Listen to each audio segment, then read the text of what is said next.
আসসালামু আলাইকুম রহমতুল্লাহি ওবরকাতুহ। সম্মানিত দর্শক, গত ২ বছর ধরে আমাদের রাষ্ট্রপতি পদ নিয়ে সাসপেন্স ক্রমশ বাড়ছে। দেশে যে সংসদীয় পদ্ধতির সরকার ব্যবস্থা রয়েছে সেখানে কার্যত রাষ্ট্রপতির কোনো গুরুত্ব নেই। তাকে সবকিছুই প্রধানমন্ত্রীর পরামর্শে করতে হয়। এটা একটি অলংকারিক পদ। তো এই অলংকারিক পদ হওয়া সত্ত্বেও রাষ্ট্রপতির কতগুলো অন্তর্নিহিত ক্ষমতা রয়েছে, তাৎপর্য রয়েছে এবং ইন টাইম অফ ক্রাইসিস সে ইচ্ছে করলে অনেক কিছু করতে পারে। সে জরুরি অবস্থা জারি করতে পারে, সেনাবাহিনী প্রধানকে এবং যাকে বলা হয় প্রধান বিচারপতিকে আইনের আওতায় আনতে পারে। যে কোনো ফাঁসির আসামিকে, যদিও প্রধানমন্ত্রীর বা আইন মন্ত্রণালয়ের সুপারিশে, প্রধানমন্ত্রীর সুপারিশে হয়, তারপরেও যে কোনো ফাঁসির আসামিকে দণ্ড মওকুফ করে দেওয়া তার অধিকারের মধ্যে পড়ে। এবং এই কাজগুলো সবসময় যে নিয়ম মেনে হয়, নট লাইক দ্যাট।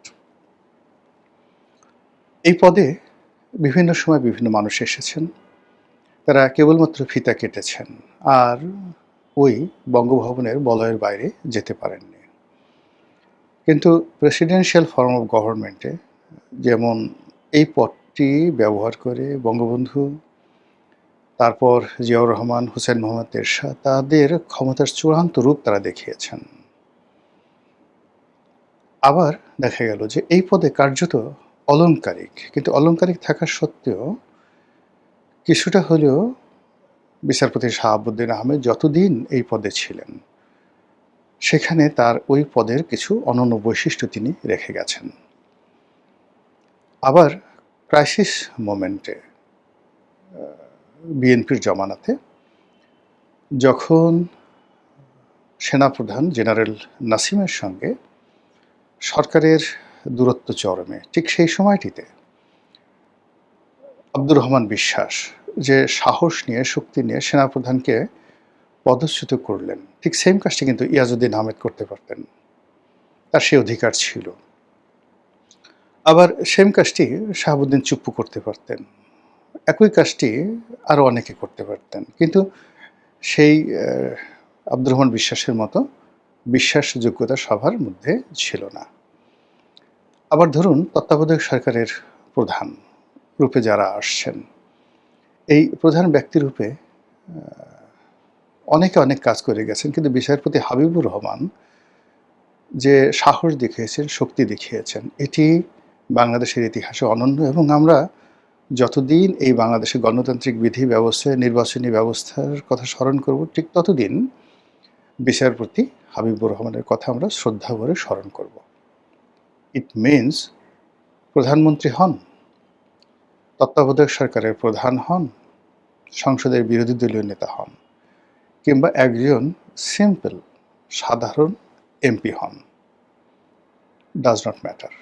আপনার যদি দক্ষতা থাকে, যোগ্যতা থাকে, তাহলে এই পদগুলো, মানে এই সকল পদগুলো ন্যাশনাল পদ, মানে জাতীয় পদ। আপনি একজন মেম্বার অফ পার্লামেন্ট হলেন, a single member of parliament, তিনি ওই পার্লামেন্টে বসে এমন কিছু কাজ করতে পারেন তার এলাকার জন্য, জাতির জন্য, এমন কথা বলতে পারেন যেটি ইতিহাস হয়ে থাকে। অন্যান্য পদগুলোর কথা বললাম, মন্ত্রী ক্ষেত্রে প্রযোজ্য, সংসদ নেতার ক্ষেত্রে প্রযোজ্য, স্পিকারের ক্ষেত্রে প্রযোজ্য। এখনও স্পিকার বলতে আমরা যেভাবে হুমায়ুন রশিদ চৌধুরীকে বুঝি, স্পিকার বলতে যেভাবে শামসুল হুদা চৌধুরীকেও বুঝি এরশাদের জমানাতে এবং শেখ হাসিনার জমানাতে, অনন্য একটা প্রাণবন্ত সংসদ তারা উপহার দিয়ে গেছেন জাতিকে। আবার সংসদ নেতা বলতে সংসদকে জমিয়ে রাখার ক্ষেত্রে মুসলিম লীগ বলেন, আর প্রেসিডেন্সিয়াল ফর্মের আন্ডারে সংসদ বলেন, যাই বলেন, শাহ আজিজুর রহমানের মতো এত চৌকসভাবে বাংলাদেশে অন্য কোনো নেতা সংসদ পরিচালনা করতে পারেননি। তো এই কারণে কি হলো যে এখন ঘুরে ফিরে এই রাষ্ট্রপতির পদটি বারবার আলোচনায় আসছে। আলোচনায় আসছে এই কারণে যে শেখ হাসিনা যে বিশ্বাস এবং ভরসা করে জনাব শাহাবুদ্দিন চুপ্পুকে ওই পদে বসিয়েছিলেন, এটা শেখ হাসিনার জামানাতেই তার সঙ্গে তার একটা দূরত্ব তৈরি হয়ে গিয়েছিল। ফলে সেই বিশ্বাস এবং ভরসা সাহাবুদ্দিন চুপ্পুর কাছ থেকে তিনি পাননি। আর তাদের মধ্যে এমন একটা দূরত্ব, প্রথম দিকে তো ভালোবাসা এমন পর্যায়ে ছিল যেটা আনবিলিভেবল। আর শেষের দিকে মানে শেখ হাসিনা যখন চলে গেলেন তার আগে সম্ভবত তাদের মধ্যে কথাবার্তা মুখ দেখাদেখিও বন্ধ ছিল। তো এই গত ২ বছরে সেই রাষ্ট্রপতির হাত দিয়েই এমন সব কাজকর্ম হয়েছে, যেমন শেখ হাসিনার পদত্যাগপত্র নেই। তো কোনো পদত্যাগপত্র নেই যে রাষ্ট্রপতি বলেছেন, আবার সেই রাষ্ট্রপতি বলেছেন যে শেখ হাসিনা পদত্যাগ করেছেন। তারপর শেখ হাসিনা পদত্যাগ করেছেন, পদত্যাগপত্র তার হাতে আছে। তারপরও তিনি সেইগুলোকে মূল ডকুমেন্ট এভিডেন্স রেখে বাকি কাজগুলো করে নিয়েছেন। ফলে সেই শেখ হাসিনার পদত্যাগ থেকে আজ পর্যন্ত সব কিছু, আজকের এই নির্বাচন, সংসদ সব কিছু মানে একটা প্রশ্নের মধ্যে, একটা ব্র্যাকেটের মধ্যে আছে। তো এক্ষেত্রে রাষ্ট্রপতি, রাষ্ট্রে যারা কর্মকর্তা সবাই যদি ঠিক একটা, যাকে বলে ওই ধরনের একটা মেধা নিয়ে, মননশীলতা নিয়ে, সাহস নিয়ে, শক্তি নিয়ে পরিস্থিতি মোকাবেলার চেষ্টা করতেন, তাহলে আজকে যে সমস্যাগুলো তৈরি হয়েছে এবং এই সমস্যার প্রেক্ষিতে আগামী দিনগুলোতে অনেকের জন্য যেভাবে ফাঁসির দড়ি চোখের সামনে ঝুলছে, এরকম অনিশ্চয়তা তৈরি হতো না।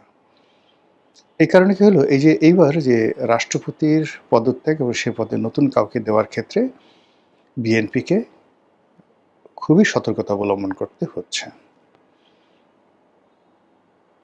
চুপ্পু সাহেবের বিদায় এবং এর প্রেক্ষিতে সবার আগে যে নামটি এসেছিল সেটা হলো ডক্টর মোহাম্মদ ইউনূস। এখন সরকারের ভাবসাব দেখে মনে হচ্ছে তারা ইউনূসের যে রাষ্ট্রপতি পদের সম্ভাব্যতা এটা একেবারে 0%। সরকারের যারা কর্তা ব্যক্তি তারা ইতিমধ্যেই ডক্টর মোহাম্মদ ইউনূসের সঙ্গে তাদের যে একটা বিরোধ ছিল, ডক্টর মোহাম্মদ ইউনূস যে তাদের সঙ্গে কৌশল করেছেন, আর তার জবাবে ডক্টর মোহাম্মদ ইউনূসকেও তারা একটা কৌশলের মধ্যে ফেলেছেন, এটা স্পষ্ট হয়ে গেছে।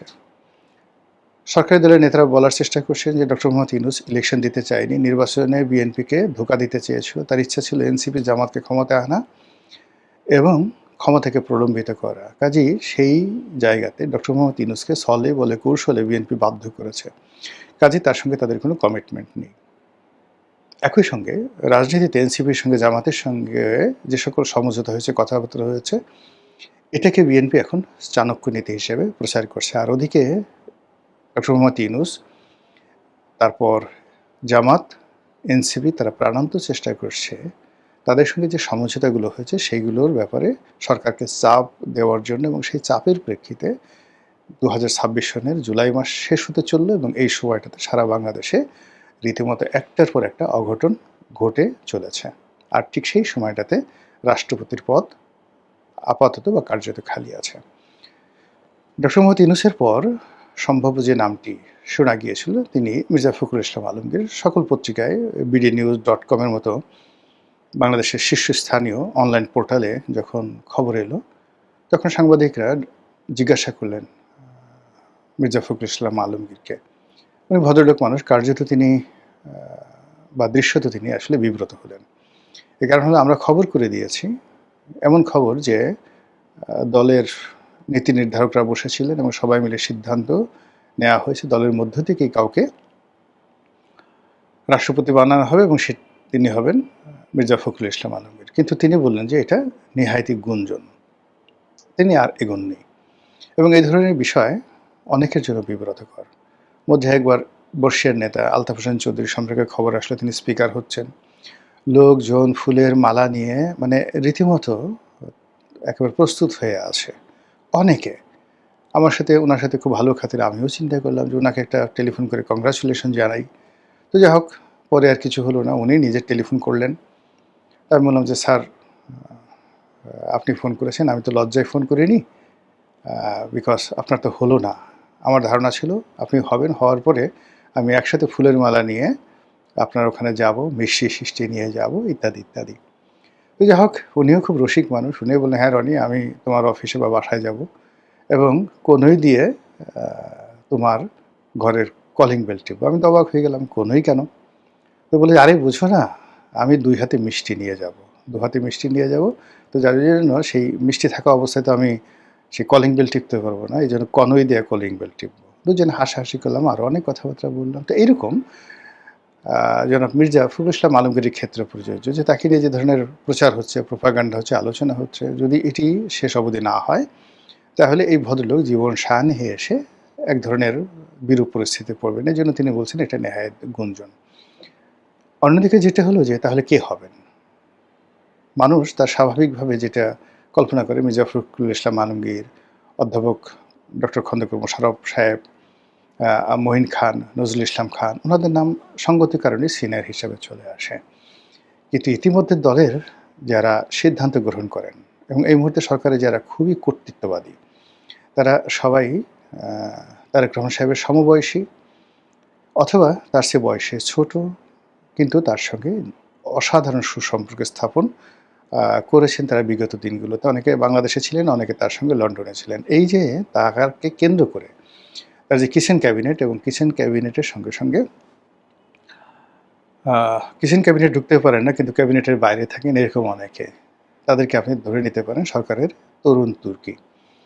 এই যারা তরুণ তুর্কি তারা সবাই মনে মনে চাচ্ছেন, বাস্তবে চাচ্ছেন, নিজেরা কানাঘুষা করছেন, এমনকি হয়তো প্রধানমন্ত্রীকে পরামর্শ দিচ্ছেন বা চাপ দিচ্ছেন যে রাষ্ট্রপতি পদে তার সহধর্মিণী ডক্টর জুবাইদা রহমানকে নিয়োগ দেওয়া হোক। যুক্তি, আর যদি বেগম জিয়া জীবিত থাকতেন তাহলে তিনি রাষ্ট্রপতি হতেন, এতে কোনো রকম কেউ কোনো প্রশ্ন করত না। এবং এই ধরনের পরিবার কেন্দ্রিক যে রাষ্ট্র ব্যবস্থা, পরিবার কেন্দ্রিক প্রশাসনিক ব্যবস্থা, রাজনীতি আমাদের পাক ভারত উপমহাদেশে অহরহ। আমাদের যেই শ্রীলঙ্কাতে দেখা গেল চন্দ্রিকা কুমারাতুঙ্গা, তিনি প্রেসিডেন্ট হলেন, তার মা শ্রীমাভু বন্দরনায়েকে তাকে প্রধানমন্ত্রী করা হলো। তো এই হলো শ্রীলঙ্কাতে। তো সেক্ষেত্রে বাংলাদেশে খালেদা জিয়া রাষ্ট্রপতি এবং যাকে বলা হয় তারেক রহমান সাহেব প্রধানমন্ত্রী, এটা যদি তাদের একেবারে ডিকশনারির প্রথম পৃষ্ঠাতে থাকে, তাহলে দ্বিতীয় পৃষ্ঠাতে তারেক রহমান সাহেব প্রধানমন্ত্রী আর জুবাইদা রহমান তিনি যদি রাষ্ট্রপতি হন, তাহলে অসুবিধা কি? বরং এটার একটা আলাদা সৌন্দর্য ফুটে উঠবে। জুবাইদা রহমান এমনি তার মধ্যে সবাই বেগম জিয়ার রূপ দেখেন, তার হাঁটা চলা, তার মৃদুভাষ্য, তার চেহারা সুরত, অভিব্যক্তি সব মিলিয়ে তার মধ্যে সবাই বেগম জিয়ার ছায়া দেখেন। অধিকন্তু তার যে বংশমর্যাদা, গুণাবলী, শিক্ষা দীক্ষা সব মিলিয়ে বঙ্গভবনে যদি তার অভিষেক হয় তাহলে বঙ্গভবনের সৌন্দর্য বাড়বে, বই কমবে না। অতীতে যারা সম্মানিত রাষ্ট্রপতি ছিলেন, তো সেক্ষেত্রে তাদের যদি আপনি হায়েস্ট গ্রেডের লেখাপড়া, সেই আবু সাইদ চৌধুরীর মতো মানুষ, জাস্টিস সায়েমের মতো মানুষ, আপনি তাদেরকে যদি দেখেন, সেক্ষেত্রে জিল্লুর রহমান সাহেবের মতো মানুষ, তো সেক্ষেত্রে আসলে জুবাইদা রহমান এখন একেবারে পরিপূর্ণ বয়স্ক একজন সম্ভ্রান্ত মহিলা। এক্ষেত্রে বাংলাদেশে প্রথম নজিরবিহীনভাবে একজন মহিলা প্রধানমন্ত্রী পাওয়া গেল, মুসলিম প্রধানমন্ত্রী পাওয়া গেল। এরপর একমাত্র রাজনৈতিক পরিবারের সদস্য যার সম্পর্কে এখন পর্যন্ত একটা ডট, একটা বিন্দু, কলঙ্কের একটা বিন্দু, তার যারা ঘোরতর শত্রু, বিএনপির যারা ঘোরতর শত্রু, তারাও জুবাইদা রহমান সম্পর্কে একটা ডট এখন পর্যন্ত দিতে পারেননি। তো এখানে যদি তাকে রাষ্ট্রপতি পদে মনোনয়ন দেওয়া হয়, শুধু একটাই সমস্যা হবে,